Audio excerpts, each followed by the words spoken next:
Townhall.com, Fox News contributor and co-host of the Benson and Harf Show on Sirius XM. Sarah Fisher, a media reporter for Axios. And Adrian Elrod, a Democratic strategist and former advisor to Hillary Clinton. Guy, we'll drill down to the details in a minute, but does the importance of this story about a possible payment to Karen McDougal, caught on tape, ambiguous context, warrant the intensity of the media coverage? I think the president's trusted fixer and lawyer apparently flipping on him is a very significant story. Do we know that CNN's reporting that he might tell Mueller something? Is that really a huge story? I'm not so sure, because we need to see evidence, right?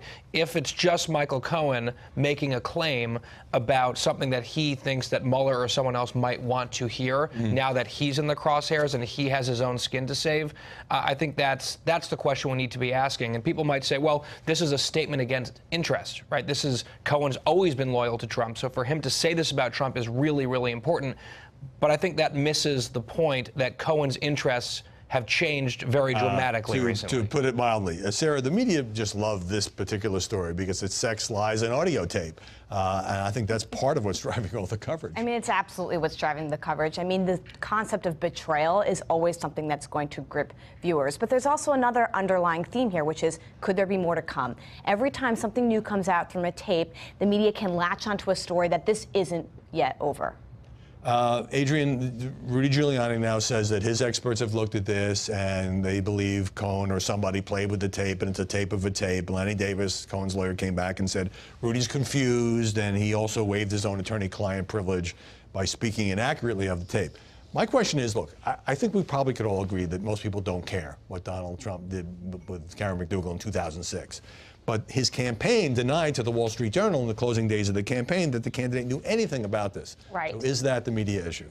Well, I think the issue here is going back to exactly what Guy said, which is this is somebody who has been fiercely loyal to President Trump for years as his attorney. Now all of a sudden he's flipping. He's trying to save himself from jail time, and which he faces. Okay, granted, but does he have credibility with which he is flipping, or at least the reports about what he says? Well, I think he has credibility because we know that he has more tapes coming out. This tape may be grainy, but there's other tapes that we know exist, and those tapes may actually be a little bit easier to decipher. Look, I'm open to more evidence, right? And we should follow the evidence in this case, but there has been some whiplash within the media on the credibility of Michael Cohen, where he was dismissed forever as, oh, this is just a Trump lackey who's loyal to Donald Trump. Yeah. And now that he's not loyal to Donald Trump, well, let's listen to this guy.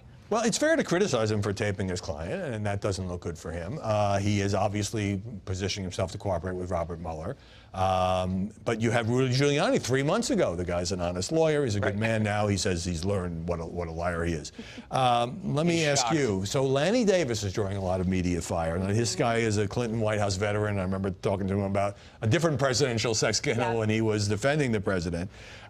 He comes back and says, well, Giuliani was lying about this tape because before we heard at least the snippets of the tape, Giuliani said it was exculpatory for the president. So I don't know. I'm getting a kind of a 1998 deja vu all over again feeling about this. Yeah, look, I'm a huge fan of Lanny Davis. I've known him for a long time.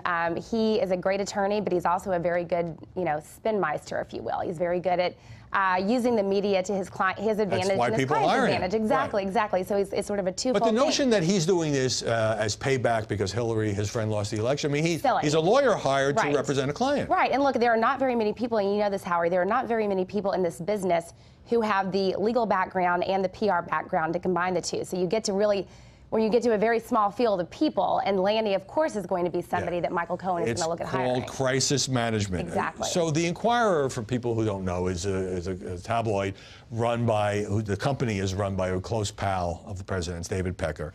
And so when we hear on the tape, and the Inquirer had already spent $150,000 to buy and then bury the story from Karen McDougal. They say they couldn't confirm it, and also they paid her for some columns. But the way in which Donald Trump and Michael Cohen are talking about, well, we'll just get the rights from them and we'll pay them some money, cash or check.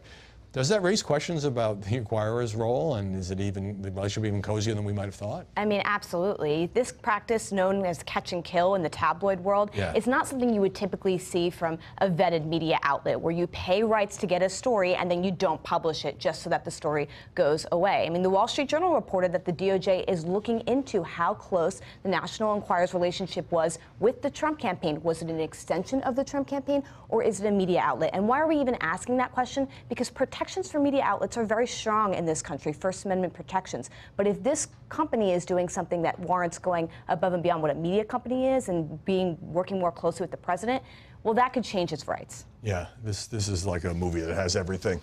So on this business about the Trump Tower meeting in 2016 with the Russian lawyer, I can report based on my sources that it is true that Michael Cohen believes or claims that he has evidence that there was a meeting with other people involved. Obviously, it'd have to be corroborated. That shows that the president, who was denied this, knew in advance and approved in advance of this meeting with the Russian lawyer. But also, you have Lanny Davis denying that his side leaked this Trump Tower story to CNN because their view is that Cohen has no interest in this coming out now. It kind of damages him with prosecutors. Rudy Giuliani today said, well, they didn't leak it. And I guess the question is, should the media be giving that, you started out the segment with this, giving so much attention to that allegation? It's sort of secondhand now. We don't have Cohen saying it directly. There's no tape. There's no document. It's going to be one person's word against another. Obviously, it needs to be reported, but does it need to be reported with great caution? Yes, with great caution, but the allegation is explosive because it's someone who was in the inner sanctum of Trump world for a very long time who is saying that one of the major assertions made over and over again by the president and his entire team about that Trump Tower meeting is false and would be like a capital L lie, a really big one, if Michael Cohen is telling the truth. And that is a giant if with 2 underscores. Would it be a lie that would be much more important because it was about this, well, I guess you could call it attempted collusion. Obviously nothing came of that meeting, more so than his relationship with a woman who posed for Playboy. Definitely. All right, Sarah, I got to ask you, are we now again headed for the kind of face-off that media love? Donald Trump versus Michael Cohen, the guy who said he'd take a bullet for him and now obviously is trying to use his own ammunition. Obviously to protect his own interests, but also I think he seems to be saying, look, I did a lot of things for Donald Trump. He was my boss. I'm not proud of them. He doesn't use these words. But now he's the president and I'm going to come clean. That's exactly right. The media is looking to have this relationship be contentious so that they can follow it like a horse race back and forth. You hear CNN and some of the other outlets saying that this is a complete flip. Then you hear on some other outlets, no, this might not be a complete flip. It's just that he's under different kinds of pressures. It really depends on what outlet you're representing and where you're coming at this. But yes, it's a horse race and it's something interesting to follow. The further importance of this Trump Tower business, Adrian, is that after a year or plus, more than that, of investigation of Russian collusion, we don't have much evidence. But this is the one meeting we know about where there was at least an attempt to get information from a Russian lawyer who said, it kind of fizzled, that she had stuff on Hillary Clinton. So whether or not candidate Trump, now President Trump, knew about it in advance, you can see why the media are so hot on this. No, absolutely. They're hot on this because they want to see if Donald Trump essentially lied about this. And if Michael Cohen has actual empirical evidence that Donald Trump was aware of this meeting before, and if he has that evidence on tape, it's going to be very damaging for President Trump. But there's no tape on this. There's no claim there's any tape on this. So either prosecutors will find other people in the room who will say that never happened and Cohen will not be able to back it up, or he will. But I just wonder, you know, it is our job to sort of follow all these things, and they get complicated. What's on tape? What's not on tape? Did he say cash? Did he say check? And I wonder how much it is resonating, even on the stuff about the meeting with the Russian lawyer, with lots of people out there who might be much more interested in other things. Well, I think the American people, you just look at polling. Gallup had a poll of election priorities, and the Russia matter was polling at 0% as a top election priority, which is not to say that this stuff doesn't matter and people aren't paying attention to the investigation and some of the twists and turns, but I think the granular, constant attention paid to it in this sort of D.C. New York media corridor is totally outsized compared to what normal people care about. So is it possible, Adrian, that if it could even be shown to be true, and the president would say, well, I forgot that I knew about it, or I forgot about that meeting, that all of those people, that 45% who passionately support him, wouldn't care? Absolutely, it's possible, and Yeah. that's exactly what Donald Trump does. He disrupts the media cycle. He uses the media cycle to his advantage, and he creates a lot of confusion. So, yes, I mean, to say what we were just talking about a while ago, is there a tape? Is there not a tape? Why does it matter if there is a tape? I mean, it's very confusing. We like to talk about it here on the Acela corridor, but I think the average American is just kind of letting this slide by and not paying as much attention. I got to get a break. There are even people who live between Boston and Washington who might not care about this all that much. Sarah, we'll see you a little later. Ahead, the devastating New Yorker piece about CBS Chairman Les Moonves and numerous allegations of sexual misconduct. This is pretty ugly stuff. When we come back, some journalists say the president is creating an alternative reality, just as he tells the public not to believe what they say.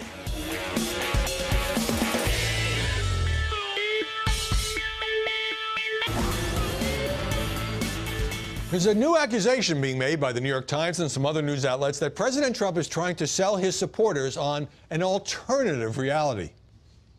Don't believe the crap you see from these people, the fake news. What you're seeing and what you're reading is not what's happening.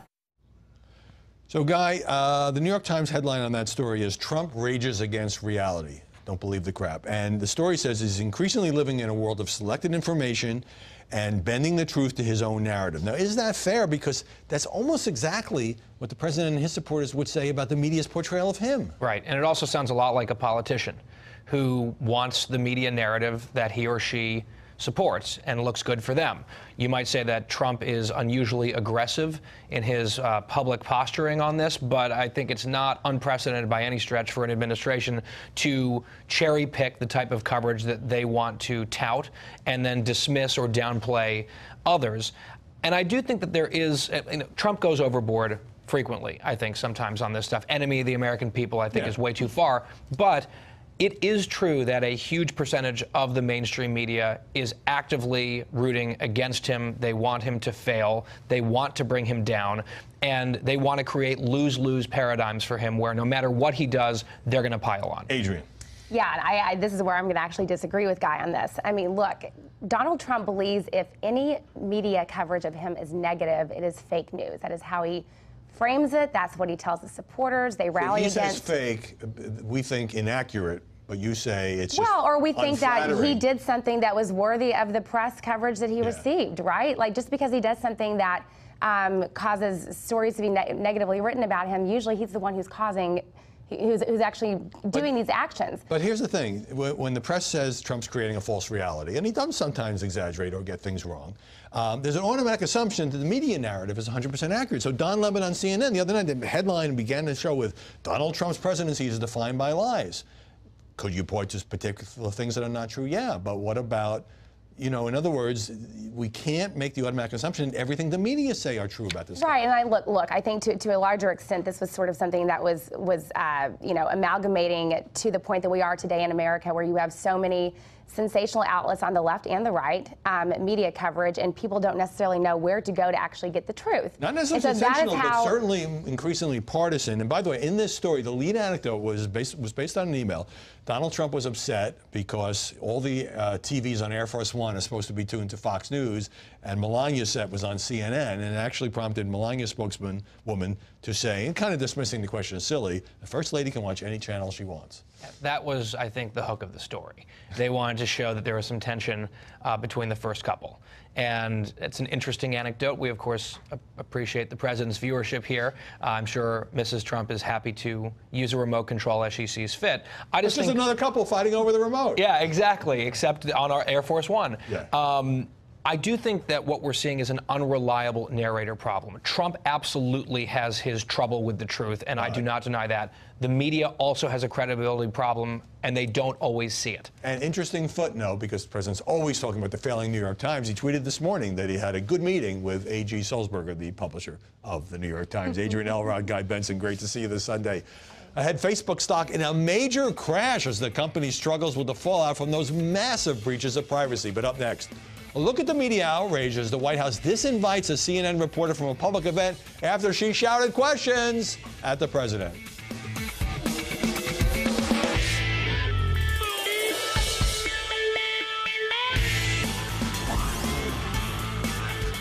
I'm sure it seems rude when reporters shout questions at presidents, which has been going on at least since the days of Sam Donaldson and Ronald Reagan.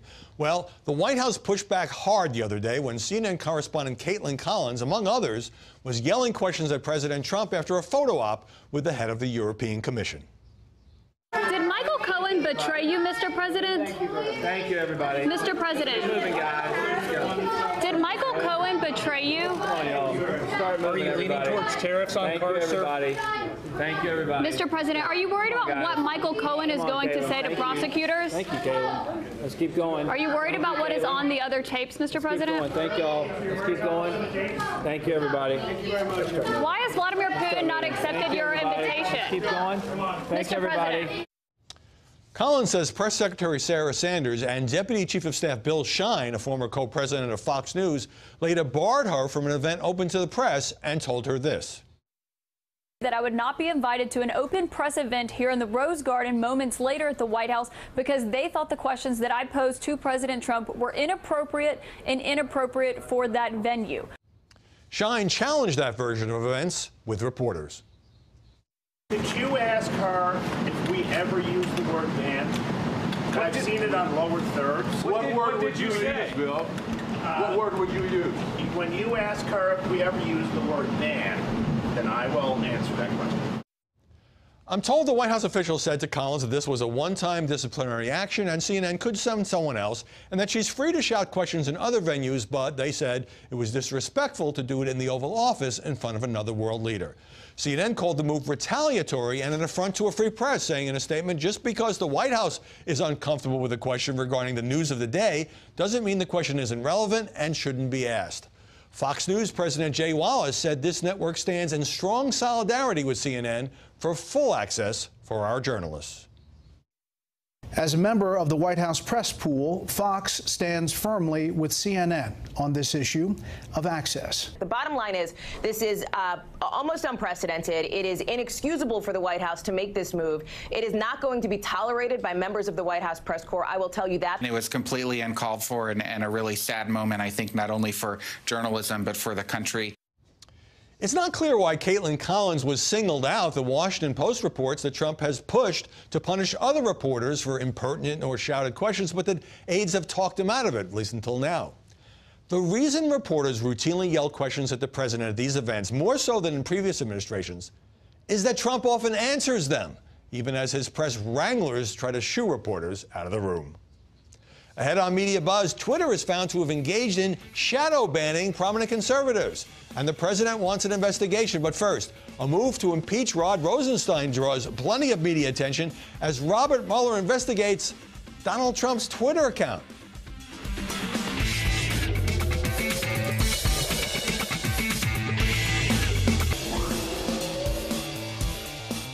The New York Times touched off a media debate by reporting that Robert Mueller is focusing on a new source of information in his investigation of possible obstruction of justice by the president. Donald Trump's tweets, which are, of course, quite public and read by 53 million followers. Joining us now from New York, Morgan Ortegas, a former Treasury Department official and co-chair of the Maverick PAC. And here in Washington, Bill Press, host of the online Bill Press Show and author of From the Left, A Life in the Crossfire. Morgan, so this was the lead story in the New York Times, Mueller scrutinizing Trump's tweets, especially about Jim Comey and Jeff Sessions as part of this obstruction inquiry. Now, this was presented in the story as a perfectly plausible prosecutorial strategy, but I'm thinking, tweets? Well, I'm certainly not a lawyer, Howie, but I would say that, what I found interesting this week is three major things happened. The GDP was put at 4.1%, which is the largest economic growth since we've seen since the third quarter of 2014. Which was We covered. added $7 trillion to the economy and new growth. And what's incredibly important to me as a member of the military is the fact that we got our remains home from North Korea, from our men who were lost there decades ago. Well, both of those so stories were covered. things, both of those stories they were were covered, but yeah, right. So I bring that up to say that I think those things are what's really important to the American people. If you're running a small business like my father is in Florida, having GDP growth of 4% is really important. Another story about tweets, about the president's tweets, are not important to him, although I have to say he probably doesn't read the New York Times. Well, he met with the publisher of the New York Times, according to his own tweet. Bill, I'll let you respond to the question of whether it's an important story or not. It certainly got plenty of pickup. But also, doesn't it suggest that Robert Mueller doesn't have all this super secret evidence we might have imagined, and so he's trying to tie the tweets to a pressure campaign against these top aides?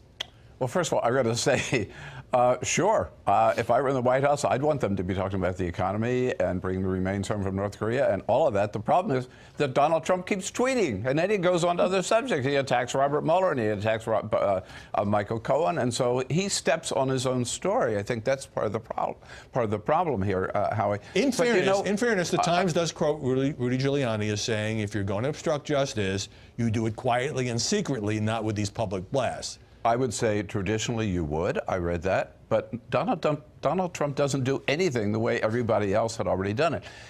This takes me back to the early days of the Trump White House. In the press room, Sean Spicer. We didn't know, right, covering the White House, how to deal with these tweets. And we asked Sean Spicer, should we take these seriously or not? And Sean Spicer said, every tweet is a presidential statement. Yes, take them seriously. So you cannot ignore these tweets. Well, nobody's accusing the media of ignoring them. The President of the United States is going out after Sessions or Comey. Right. I think it does raise an issue. Morgan, another story there was a lot of coverage of, and this was generated by the Republican side, 11 conservative House Republicans introducing an impeachment resolution against Rod Rosenstein, the Deputy Attorney General, for allegedly slow-walking requests for documents. This was never going anywhere. Paul Ryan shut it down. They've kind of backed off. But it got a lot of coverage to compete with such things as you say, the 4.1% jump in the GDP this quarter. Listen, I think the Tea Party wanted that coverage, Howie. I mean, I think that they are incredibly frustrated. What they feel like was a slow-walking effort by the DOJ to get these documents out. And then on top of it, they were incredibly frustrated as a co-equal branch of government at the amount of redactions. So this was, I think, the Tea Party shot across the bow. Right, but so why don't you view, if you didn't particularly like the New York Times lead story on Mueller and Trump's tweets, why don't you view that as a distraction? And I say that only because it was obvious to anybody who's been in Washington 10 minutes that they don't have the votes in the House to impeach Rosenstein. No, they don't have it, but I think that this is what the Tea Party wanted. They wanted to get this. You saw Jim Jordan announced for Speaker this week. So do I think it's the best strategy going into election for Republicans in vulnerable districts? I don't think that they love this story at all. In fact, I think that they would want the focus to be on the GDP, on the North Korean remains. But the Tea Party has proven, you know, for the past 7 years to be incredibly effective at drumming up media coverage, because what happens is the loudest people in your party on either side, I'm sure the Democrats think this about some of their members as well, the people that are the loudest are the ones that get the microphone shoved right in front of their face. Let me use a loud voice to get Bill back in here.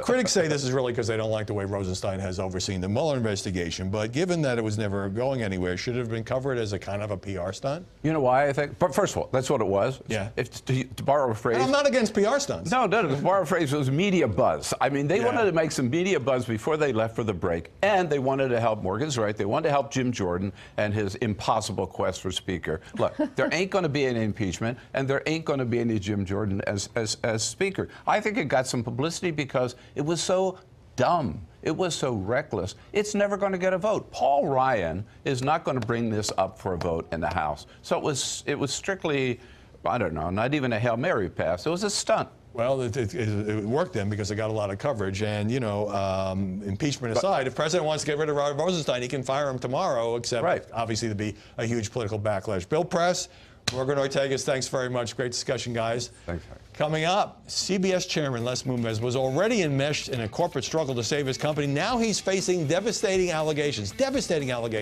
by 6 women who told The New Yorker he engaged in unwanted sexual conduct and harassment going back more than 2 decades. That's next.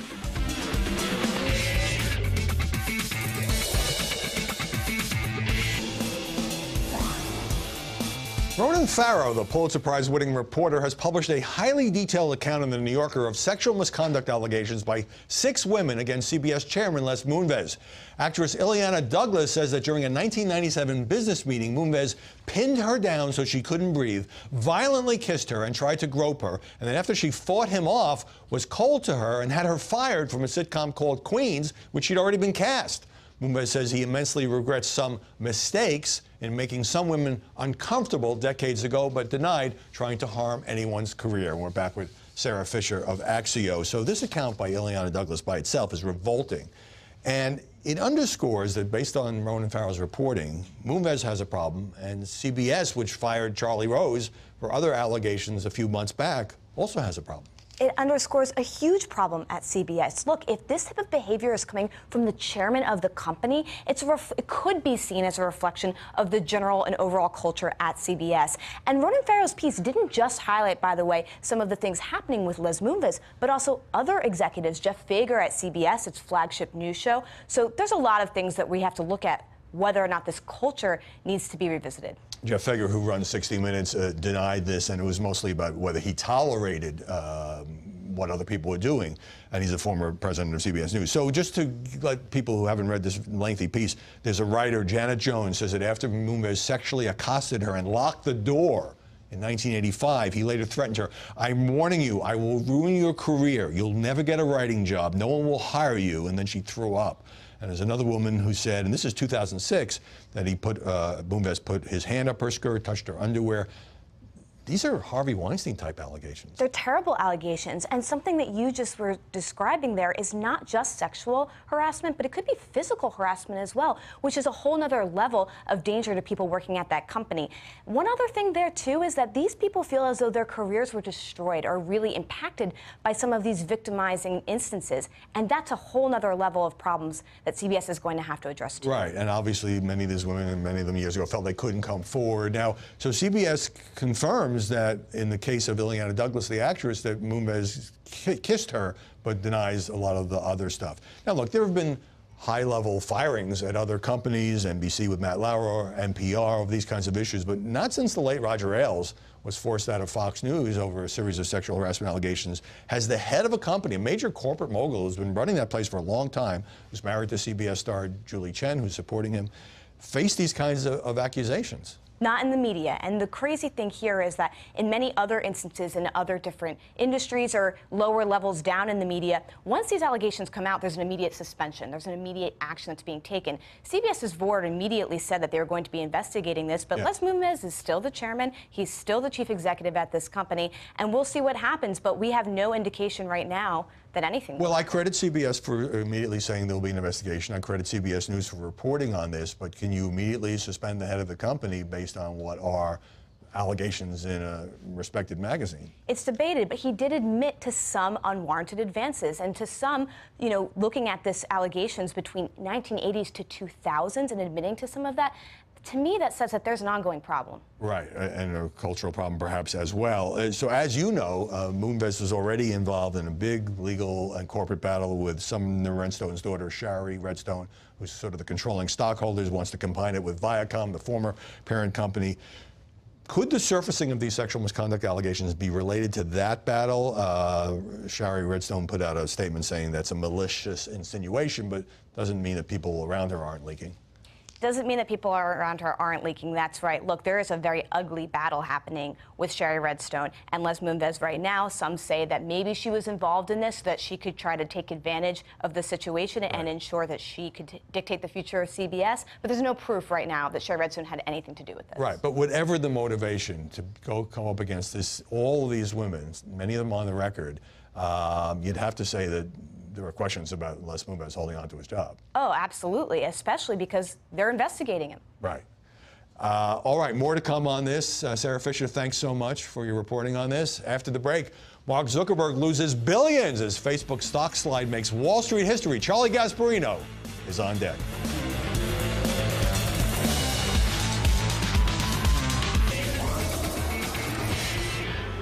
It was the largest one-day drop of any stock in Wall Street history as Facebook shares plummeted 19%, wiping out $120 billion of the company's value and costing Mark Zuckerberg himself many billions. This against the backdrop of growing outrage about the company's privacy breaches and its tolerance of fabrication and misinformation. Joining us now from Connecticut, Charlie Gasparino, senior correspondent for Fox Business. And Charlie, wasn't this market plunge in part a reaction to Facebook admitting it's going to have to spend more money, many millions of dollars more money, to try to protect people's privacy, which it's done such a terrible job at, as well as keep lies and harassment off the site? Yeah, I mean, listen, don't you feel sorry for Mark Zuckerberg? He lost a few $1 billion off his network. Listen, the bottom line is that all these social media platforms are essentially free, right? You don't have to pay to get on them. But you do pay in other ways. You do pay in a lack of privacy, and anything that will cut back, because they use your user information to sell stuff. Anything that sort of limits. That helps privacy, that limits the amount of user growth that goes on to these platforms, whether it's bots or fake accounts or anything else, because you can sell ads to them as well. You know, the ad metrics sell to bots as well. Right. Will hurt the stock price of both. It's fascinating that it both happened to Facebook and Twitter at exactly the same week. We'll get to Twitter in just a second, but you know, it seems to me that it's all, you know, the company's projecting slower growth. Younger people think it's uncool now, so they go to Snapchat. But is the market punishing Facebook and Zuckerberg for a whole series of failures going back to Russian election propaganda and the Cambridge Analytica data scandal, and now it has to police its content, and that costs a lot of money? Yeah, I don't think it's political. The market is saying simply this, that your user growth, if you really do police bots and, you know, fake Russian accounts and all these other metrics, will go down. Therefore, your ad revenue will go down. Therefore, your stock is probably not worth where it is now. And they're projecting it out. Now, this may change. Facebook may come up with a new app, with something else that increases user growth. Who knows? Sheryl Sandberg came to that company when it was on its knees a few years ago and built it back up. But that's what the market is saying now. And they're saying the same thing about Facebook and Twitter, because it's all about user growth, Howie. That's the bottom line. And if you can't grow it, well, then your ad revenues come down. That's absolutely true. And of course, the policing content is really hard. I mean, first you had the flap about Zuckerberg saying it was okay for Holocaust deniers to have a page, which is insane. And then Alex Jones, who peddles conspiracy theories through InfoWars, they said he was fine, and they changed their mind, and now some videos have been banned, and Jones has been suspended for 30 days, violating rules against hate speech and bullying. So I'm just bringing it up to show that this is an immense challenge for Facebook. But I do want to get to Twitter, because Twitter, you pointed this out. So on Friday, the stock was down 21%. A lot of that had to do with Twitter belatedly purging about 1 million fake accounts. Should have been done long ago.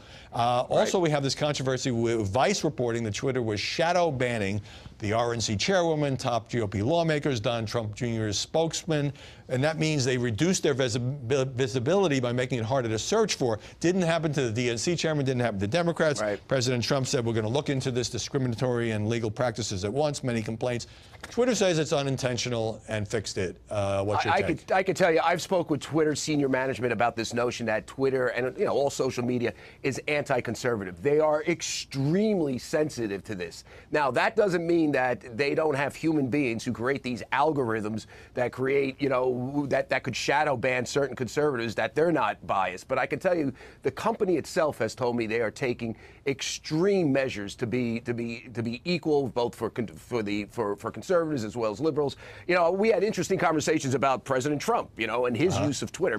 By the way, this is a guy that essentially drives plenty of traffic to Twitter. He's hardly not liberal, and some of his tweets go close to the line of violating the terms of service. And I actually asked one senior official, I go, do you ever think about banning Donald Trump, or at least disciplining him?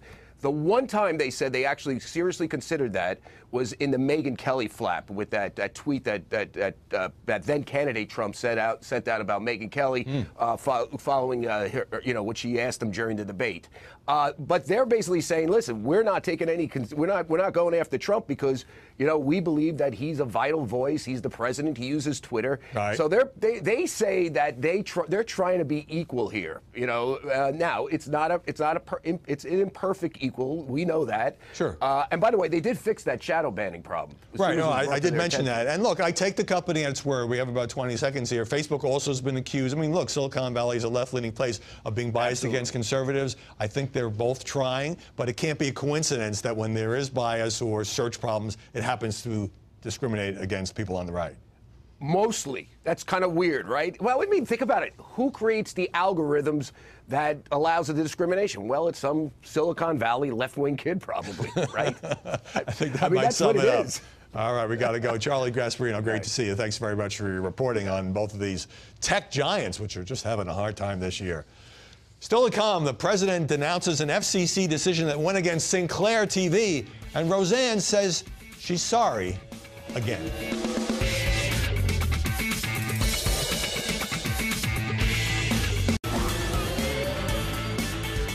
The FCC unanimously sidelined and potentially derailed a major merger between right-leaning Sinclair Broadcast and Tribune Media that would have created a TV giant reaching 70% of American households and possibly led to national conservative programming that could compete with Fox News. In an unusual move, President Trump tweeted that the independent commission's decision was disgraceful. So sad and unfair that the FCC wouldn't approve the Sinclair Broadcast merger with Tribune. This would have been a great and much-needed conservative voice for and of the people. The company denied the FCC's accusation that its plan to sell off some stations to less than independent insiders was misleading. Roseanne Barr got another apology do-over after losing her ABC show over that racist tweet about Obama White House aide Valerie Jarrett. Roseanne, who now says she thought Jarrett was white, said this to Sean Hannity. If she's watching, I'm so sorry that you thought I was racist and that you thought that my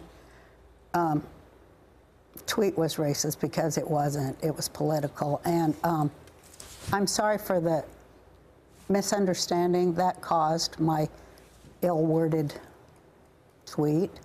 And, you know, I'm sorry that you feel harmed and hurt. And plus, I tell her she's got to get a new haircut. I mean, seriously, she needs a new haircut. Well, that's better than the YouTube video she posted in which Roseanne called Jarrett the B word. Look, I like Roseanne, who also talked about suffering from mental illness, and her self-immolation was kind of sad. This apology is pretty late in the game, but maybe it stops the bleeding, at least for the future. That's it for this edition of Media Buzz. I'm Howard Kurtz. Hey, check out my new podcast, Media Buzz Meter. We kick around the day's 5 most important or fascinating or buzzy stories with such guests as Molly Hemingway and Jillian Turner. You can subscribe at Apple iTunes, Google Play, or foxnewspodcast.com. Also, check out our Facebook page. I read all the comments. We post my videos there every day, original videos, and my daily column, so we can continue the debate and the conversation there as well. Even if Facebook and Twitter do have their problems, they're good platforms. All right, we're back here next Sunday. We'll see you then with the latest buzz.